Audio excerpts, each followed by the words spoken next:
Amid the darkness, look on the bright side. This holiday season, Purefoods is hoping to make the Christmas celebrations of some families even brighter. Continuing their efforts from last year, Purefoods returned to Mount Purro Nature Reserve in Antipolo, Rizal to hold its second annual gift-giving activity for the Dumaga tribe and senior citizens of Barangay Calawis.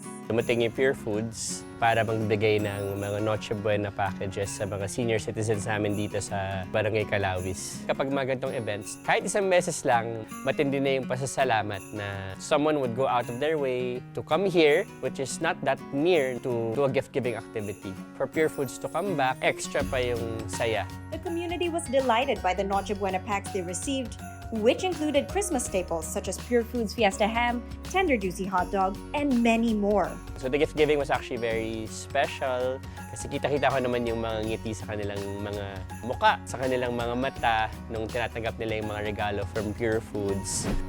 Sa darating na Pasko, magsalo-salo kami ng pamilya ko, kasalo ang bigay ng Purefoods. Lahat naman yun, masasarap.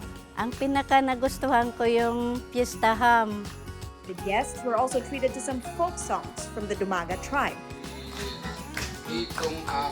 Nagpapasalamat ako doon sa mga binigay niyo sa amin, bilang kapasko sa amin pong lahat. Yun po ay isa na rin pong karagdagan doon sa mga ihanda ko sa Pasko sa aming pamilya.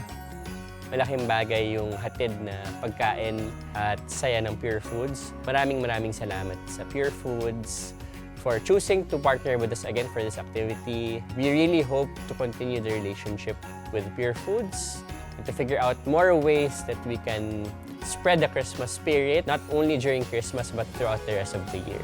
Basta may pamilya at Purefoods, siguradong Paskong siksik sa sarap at pasasalamat awaits. I'm Sam Sadwani, CNN Philippines.